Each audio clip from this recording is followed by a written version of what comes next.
Hello friends, मैं doctor Rajeev Yadav, assistant professor botany, Bareilly college.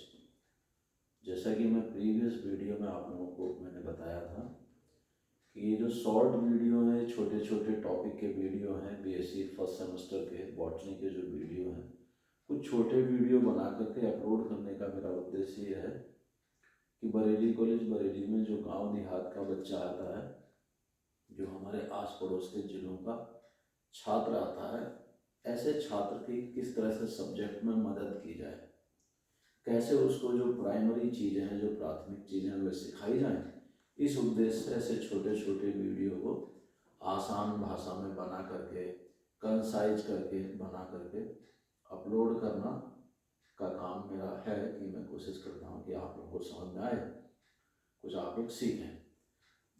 तो इसी सीक्वेंस में बैक्टीरिया की बात कर रहे थे हम लोग। लास्ट वीडियो में हम लोगों ने बैक्टीरिया के सेक्सुअल रिप्रोडक्शन की बात की थी। अभी हम बैक्टीरिया के न्यूट्रिशन पर बात करते हैं, पोषण। जैसा कि आप पहले से जान रहे हैं, पोषण यानी जो भी इकाई है शरीर की, कोशिका हो, वो यूनिसेलुलर ऑर्गेनिज्म हो या मल्टी सेलुलर ऑर्गेनिज्म हो, एक कोश की हो या बहुकोश की हो, सबको भोजन की जरूरत पड़ती है। जो फंगस है यानी कवक है, वो भी भोजन लेते हैं, शैवाल भी अपना भोजन प्राप्त करते हैं, बड़ा ट्राइडोफाइट भी भोजन लेते हैं, जिम्नोस्पर्म भी भोजन लेते हैं, एंजियोस्पर्म भी भोजन लेते हैं। तो बैक्टीरिया को भी भोजन की आवश्यकता पड़ती है। तो जीवाणु यानी बैक्टीरिया या जीवाणु भोजन किस प्रकार से प्राप्त करते हैं, इस पर हम थोड़ी सी बात करेंगे। महत्वपूर्ण विषय, इंपॉर्टेंट टॉपिक आप अनसॉल्व अगर देखेंगे तो आपको ऐसे बहुत सारे क्वेश्चंस मिलेंगे जिस पर उन्होंने बैक्टीरिया के न्यूट्रिशन के बारे में पूछा है। तो एक शॉर्ट वीडियो मैंने आपके लिए तैयार किया है बैक्टीरिया के न्यूट्रिशन पर। उम्मीद करता हूँ यदि आप इतना सीख लेंगे, अपनी कॉपी में इतना लिख करके आएंगे, तो कुछ मार्क, कुछ नंबर आपको प्राप्त होंगे और जो डिटेल्ड स्टडी है न्यूट्रिशन की, वो समझने में भी आपको आसानी मिलेगी, आसानी होगी। अगर आप छोटा सा ये टॉपिक तैयार करते हैं तो जब आप डिटेल में पढ़ेंगे तो आपको असुविधा नहीं होगी, आपको पहले से चीज़ें जानकारी में होंगी और आप आसानी से समझ जाएंगे। बात करते हैं बैक्टीरिया के न्यूट्रिशन की। तो आप यहाँ देखेंगे, मेरा मार्कर आपको दिख रहा होगा, यहाँ मेरी फिंगर आपको दिख रही होगी। जीवाणु में पोषण यानी बैक्टीरिया में क्या, न्यूट्रिशन। अंग्रेजी में बोलेंगे न्यूट्रिशन और हिंदी बोलेंगे जीवाणु में पोषण। अब पोषण के आधार पर बैक्टीरिया दो प्रकार के हो सकते हैं। एक तो स्वयंपोषी यानी ऑटोट्रॉपिक। और स्वयंपोषी आप लोगों को सब ये जानते हैं कि जो पौधे हैं वे अपना भोजन स्वयं कैसे बना लेते हैं। वे अपना अपने लिए जो एनर्जी है वो कहाँ से जनरेट करते हैं। आप सब जानते हैं, चूंकि पौधों में क्या पाया जाता है, क्लोरोफिल पाया जाता है। पौधों में क्लोरोफिल होता है और क्लोरोफिल की मदद से वे क्या करते हैं, प्रकाश संश्लेषण करते हैं और अपना भोजन स्वयं बनाते हैं। ठीक ऐसे ही अगर हम जीवाणु की बात करें तो जीवाणु भी दो प्रकार से अपना भोजन प्राप्त करते हैं, दो प्रकार से पोषण प्राप्त करते हैं। पहला एक पोषण प्राप्त करने का तरीका जो है वो है ऑटोट्रॉपिक बैक्टीरिया में क्या है, क्लोरोफिल के प्रेजेंस में वे फोटोसिंथेसिस करते हैं पौधों के जैसे। तो इस प्रकार के बैक्टीरिया को हम फोटोसिंथेटिक बैक्टीरिया कहते हैं, प्रकाश संश्लेषी बैक्टीरिया कहते हैं, प्रकाश संश्लेषी जीवाणु कहते हैं। यहाँ आप देखें, लिखा आपको दिखाई दे रहा, प्रकाश संश्लेषी जीवाणु। ये क्या करते हैं, ये बैक्टीरिया, इनकी जो सेल मेम्ब्रेन है, इनके अंदर इनकी जो कोशिका है, बैक्टीरियल सेल है, उसमें विशेष प्रकार का क्लोरोफिल पाया जाता है, जिसको हम क्लोरोबियम क्लोरोफिल भी बोलते हैं। उस क्लोरोफिल की हेल्प से ये कार्बन डाइऑक्साइड को के साथ रिएक्ट करते हैं और किसी न किसी और सब्सटेंस के साथ भी रिएक्ट करते हैं और रिएक्ट करके यहाँ ग्लूकोज का मॉलिक्यूल बना देते हैं, यानी एनर्जी प्राप्त कर लेते हैं।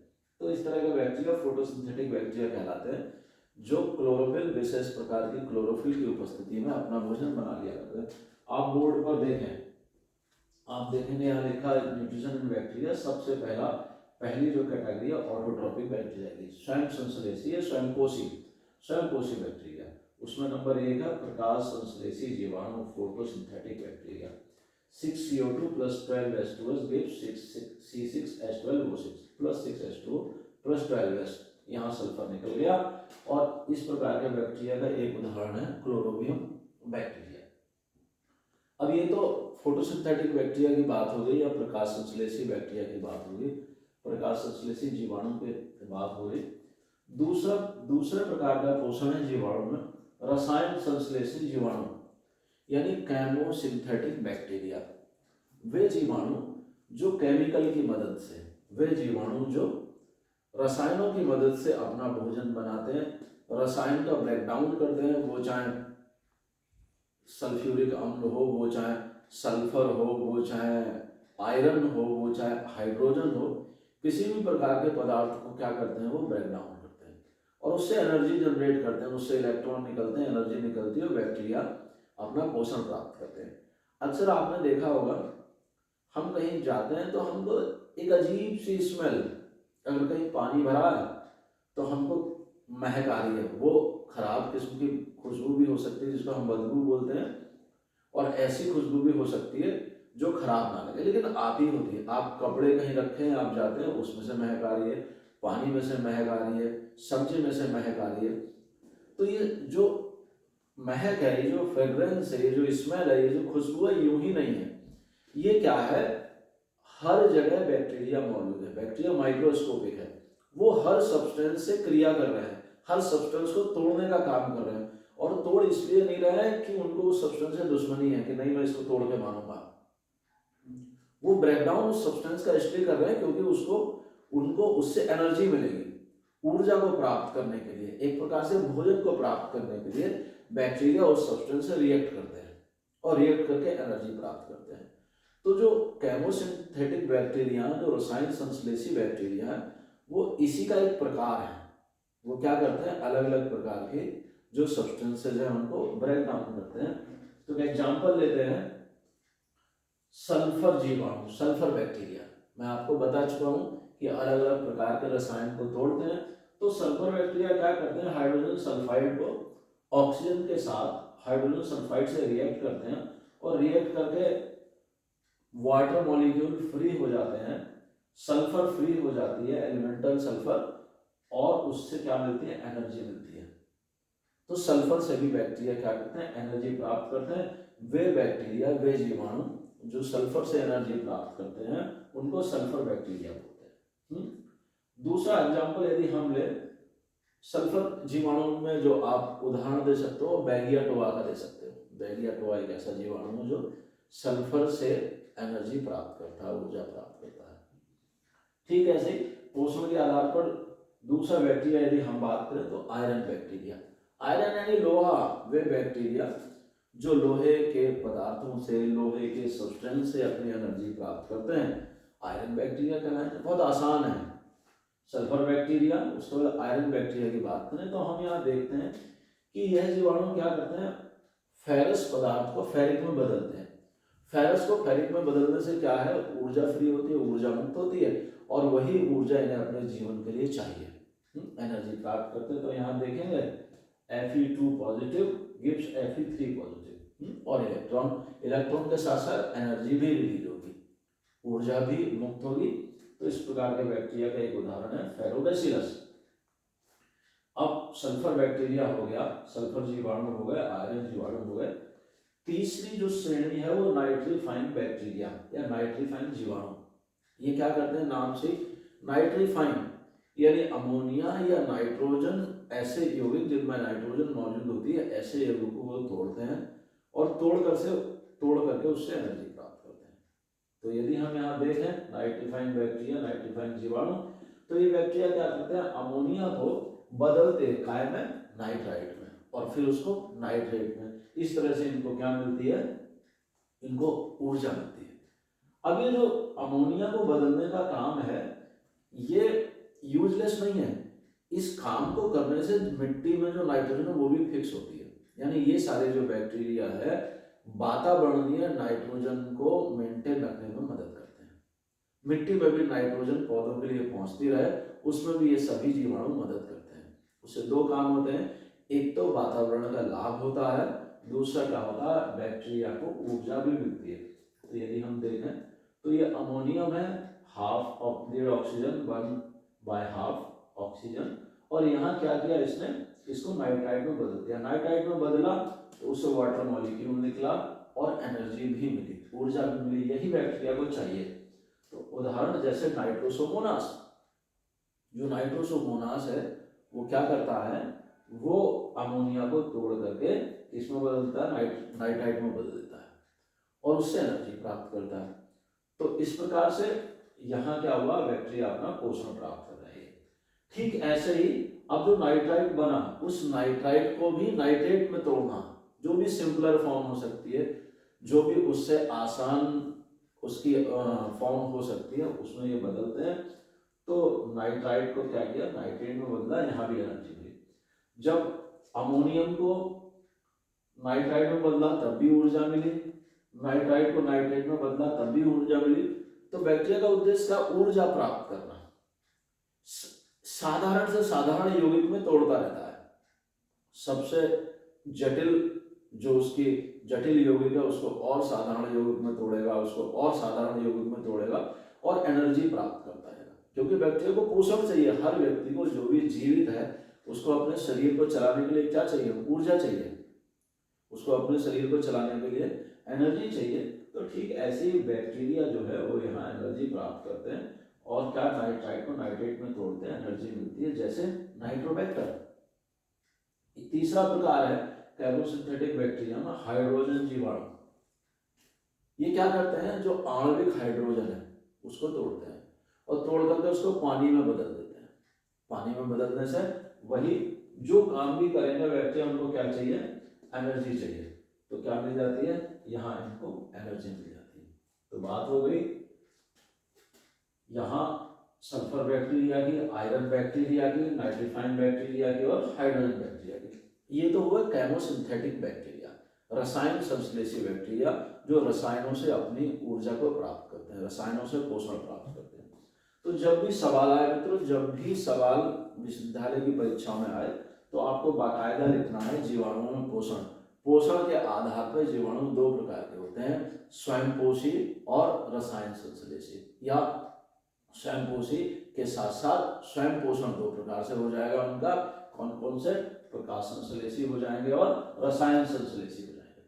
उसके बाद फिर यदि हम बात करें तो दूसरी जो कैटेगरी है वो हेटेरोट्रॉपिक बैक्टीरिया, यानी परपोषी बैक्टीरिया, जो स्वयं अपना भोजन नहीं बनाते, ना तो स्वयं संश्लेषण करते हैं, ना ही रसायनों से संश्लेषण करते हैं, लेकिन दूसरे जो जीव हैं उनसे भोजन प्राप्त करते हैं। ऐसे बैक्टीरिया को हम क्या बोलते हैं, ऐसे जीवाणु क्या बोलते हैं, परपोषी।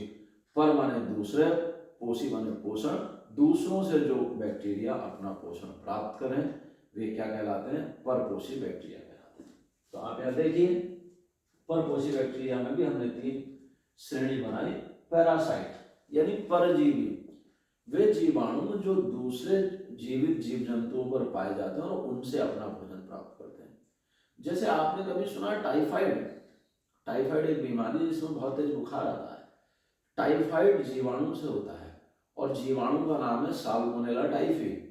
तो ये जो जीवाणु है मानव शरीर पर पाया जा सकता है, बाकी जानवरों के शरीर पर भी पाया जा सकता है। तो जो इस तरह के जीवाणु हैं वे क्या कहलाएंगे, परजीवी, पैरासाइट। और ये क्या करते हैं, जीवित जीव जंतुओं से अपना भोजन प्राप्त करते हैं। उदाहरण आप यहाँ देख रहे हैं पैरासाइट, जैसे इसमें मैंने एक और लिखा है क्लॉस्ट्रीडियम टिटेनी। टिटनिस की बीमारी सुनी है, गांव में कहते हैं फलाने को टिटनिस हो गई है। तो ये जो टिटनिस है ये अपने आप नहीं है, ये क्या है, जैसे ही कोई आयरन या लोहे से कोई चोट लगती है उस पर विशेष प्रकार के बैक्टीरिया ग्रो करना शुरू हो जाते हैं जिनका नाम है क्लॉस्ट्रीडियम टिटेनी, और टिटनिस कॉज करते हैं। कई बार व्यक्ति की मृत्यु भी हो जाती है। तो ये परजीवी बैक्टीरिया का उदाहरण है, परजीवी जीवाणु का उदाहरण। दूसरा मृतोपजीवी, मृत माने जो डेड है, उपजीवी उपरांत जो उससे अपना भोजन प्राप्त करते हैं। तो सड़े गले मृत पदार्थों से जो जीवाणु अपना भोजन प्राप्त करते हैं वे मृतोपजीवी जीवाणु कहलाते हैं। जैसे लैक्टोबैसिलस, आप देखेंगे दही में जो जीवाणु पाए जाते हैं। जैसे सुडोमोनास, जो वातावरण में जीवाणु पाए जाते हैं, जो सड़े गले मृत पदार्थों पर पाए जाते हैं, ऐसे जीवाणुओं को क्या बोलते हैं? सैप्रोफाइट बोलते हैं। सड़े गले मृत पदार्थों से अपना भोजन प्राप्त करते हैं। तीसरी श्रेणी है हेटरोट्रॉपिक बैक्टीरिया में सहजीवी सिम्बायोटिक। कुछ जीवाणु ऐसे हैं जो दूसरे जीव के साथ रहते हुए उसको लाभ पहुंचाते हैं और उससे लाभ लेते हैं। लाभ क्या लेते हैं? उससे रहने के लिए स्थान लेते हैं, और लाभ पहुंचाते क्या है? नाइट्रोजन इत्यादि को फिक्स करके उसकी मदद करते हैं। तो ऐसे मदद करने वाले, ऐसे परोपकारी जो जीवाणु हैं, उसमें एक नाम है राइजोबियम का। राइजोबियम लेगुमिनिसोरम, आपने नाम सुना होगा। ये क्या करता है? जड़ों में पाया जाता है। जो लेग्यूमिनस प्लांट है, जो दलहनी फसलें हैं, उनकी जड़ों में पाया जाता है, और जड़ों में, दलहनी फसलों की जड़ों में रहने के लिए स्थान इसको मिलता है, वे इसको स्थान देती हैं, और ये नाइट्रोजन को फिक्स करने में मदद करता है। तो इस प्रकार से सहजीवन चलता उदाहरण है राइजोबियम। तो दोस्तों, ये जो महत्वपूर्ण टॉपिक है, महत्वपूर्ण विषय जीवाणुओं में पोषण, इसको आप 1 बाय यहाँ बोर्ड आप दिखाई दे रहा है, मेरी फिंगर दिखाई दे रही होगी, 1 बाय आप इसको नोट करें, समझें, और जब आप ये समझ लेंगे तो डिटेल स्टडी करने में आपको बहुत आसानी होगी। आपको पता रहेगा, अच्छा ये तो राजीव सर ने बताया था, ये तो हमने देखा था। और अगर कुछ नहीं समझ में आता है, मान लीजिए जो वीडियो मैंने अपलोड किया, इससे आपको कुछ समझ में नहीं आता है, तो आप क्या कीजिए, मैं आपको पहले निवेदन कर चुका हूं कि मेरे चैनल को सब्सक्राइब कीजिए। सब्सक्राइब करने के बाद मैंने कोई वीडियो अपलोड की और आपको लगता है सर इसमें ये टॉपिक नहीं समझ में आया, तो मैं उसे दोबारा फिर अपलोड करूंगा। या आपको लगता है सर ये टॉपिक हमने नहीं पढ़ा है, ये भी सर आप पढ़ा दीजिए, तो आप उसमें कमेंट में लिखिए सर ये टॉपिक आप हमको पढ़ा दीजिए, या ये टॉपिक अपलोड कर दीजिए, तो मैं उस पर वीडियो बना के अपलोड करूंगा ऑन डिमांड। विशेष तौर पर जो हमारे गांव देहात के बच्चे हैं, ग्रामीण परिवेश के बच्चे हैं, उनके लिए ऐसे छोटी वीडियो में बनाता हूँ, कंसाइज वीडियो, टॉपिक को थोड़ा शॉर्ट करके, जिससे यदि आपको टॉपिक थोड़ा सा समझ आ जाएगा तो फिर डिटेल स्टडी करने में आपको आसानी होगी। तो ठीक है, फिर मुलाकात होगी अगले वीडियो में।